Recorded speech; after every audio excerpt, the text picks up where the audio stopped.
This Detoid PAX update is brought to you by Magic the Gathering Duels of the Planeswalkers 2012.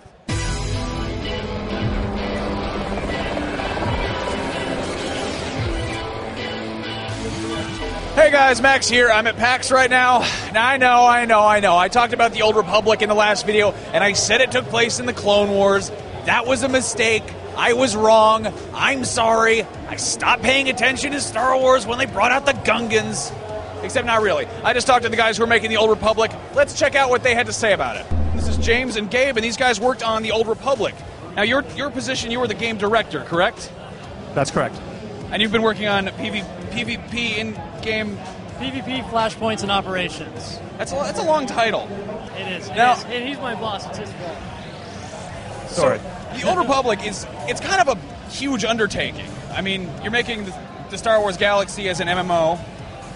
That's correct. It's the biggest game that BioWare's ever done by a long shot. It's almost the equivalent of every BioWare game put together. It's we have dozens of planets. We have thousands of characters. We have more voiceover than all the other games that come out this year combined. You heard me say it. That's terrifying. Yeah. So I mean, it's not the first Star Wars MMO. There was Galaxies, but you guys are BioWare. You make things good. You make good things. You guys have proven yourself with KOTOR. The Old Republic. Where do you start? Well, Star Wars: The Old Republic. We feel it is going to be revolutionary for the MMO space because we're introducing story to a gaming area that really hasn't had it before. Now, we still are a massively multiplayer online role-playing game, so we haven't gone away from the genre itself. We just wanted to add BioWare storytelling to the genre, and we've done that by adding the cinematic voiceover storytelling you've seen in Dragon Age and Mass Effect, by giving players the ability to make choices, light side and dark side, and actually impact their story, to give them that, if you're a fan of role-playing games, to give them that endless role-playing game. It's a chance to basically play a BioWare game, except forever, because there's just this endless galaxy where you can visit so many different planets. And it's really, the scope of it is huge. It's really hard to understand the scope of it until you start playing it. And you realize how many different systems there are, how many different activities you can do, how long the game goes on for. How many different systems and planets are there? Are you able to say that yet, or? Well, in terms of game systems, the one thing about role-playing games and massively multiplayer games is even more so, is that they're really the sum of their parts. When you think of a first-person shooter or a real-time strategy game, it's really about one thing. You have like one activity. But when you're in a role-playing game or an MMO, you have dozens of activities. You have your combat, you have your adventuring, you have your exploration. In Star Wars: The Old Republic, you have space combat, you have PvP arenas, you have crafting, you have the story elements, you have so much. You have Huttball. And we have a Huttball, yes. Now, what is Huttball for people watching this at home? Huttball is a galactic sport, intergalactic sport run by the Hutts that both the Empire and the Republic can participate in against each other or against their own faction. It's a war zone. It's an instance 8v8 player versus player match. And you can throw the ball's in the middle, anything goes. Sort of like football with no rules, or less rules, as it were. Okay. And lightsabers. Now, you guys mentioned space travel. There is space travel in this game, right? Yes.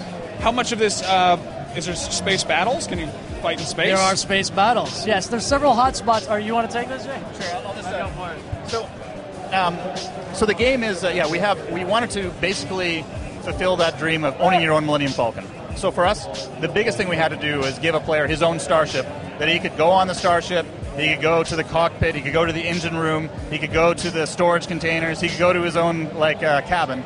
All that stuff is in there. You have your own personal starship, and you can bring all your companion characters on there. It's just such an awesome experience to have your own starship. Now we also have, you can get involved in space battles. Right now for ship, it's going to be more of a limited space combat where you choose to go into what essentially is more of a single-player minigame type space combat, but it is something that we're continuing to expand upon post-ship. We know that space obviously is a big part of Star Wars, but we have, for the initial release, we really wanted to focus on that, what I call the Millennium Falcon experience. Now, what about other vehicles? I saw some speeder bikes, some swoops lying around. Is this like the equivalent of a mount in Warcraft, or is it limited to spaceships? Can you have like ground vehicles? Oh yeah, vehicles is a huge part of Star Wars. So we have lots of different vehicles that are available to you. Some are more like taxis, but others you actually get to control and you can basically pilot. And those are all vehicles. So you have all kinds of different vehicles. We've actually been adding to the vehicle library we have as the game continues. So, 6 months ago we didn't have as many vehicles as we have now, and the art team keeps on pumping more vehicles into the pipeline. So this is kind of a game that's going to keep getting made. I mean, it's going to be growing. Oh yeah, that's the exciting thing, because we have a massive team working on it. We have programmers, artists, designers, and they're not stopping. They're continuing to build. Like, we have tools and pipelines going, and we just continue to produce content, and they keep on getting better at building the content. That's the great thing, is as your tools get better and as people get more experience, the content just keeps on getting better. Do you guys have a release date yet? Right now, we're talking about holiday 2011, but we're not talking about a specific release date. Okay. The main reason we're kind of nebulous. Yeah. And there's the staggered release that you're doing. You're going to have sort of a gradual, kind of limited enrollment, sort of. That's correct. And that's just to keep things sort of stable as you're getting off the ground and make sure people actually enjoy the game. Yeah, the main thing there is we want to make sure that when we release the game, that the servers stand up, that we have a very smooth experience, because of the hype around the game, because of all the excitement, we're going to have more players day one than probably any other online game day one, just simply because of the amount of hype that we built up. And we don't want the game to be a bad experience on that day one. I know that there's, I follow the message towards you, and there's some conspiracy theories of, well, why would we not want as many people in the game on day one as we could? It's just simply a technology.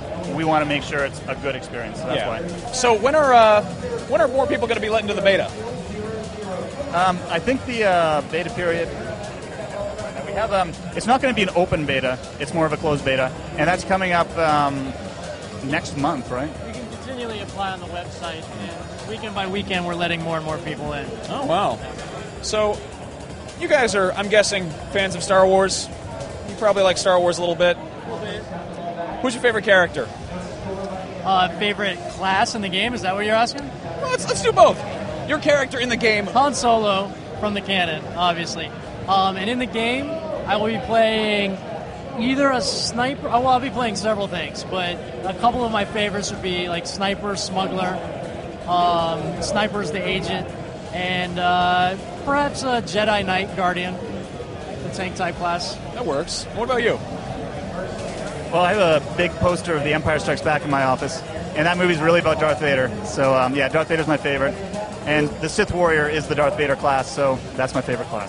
Very cool. And it really captures that Darth Vader fantasy. If you're a fan of Darth Vader, you have to pick the Sith Warrior. You get to be a bad, bad man.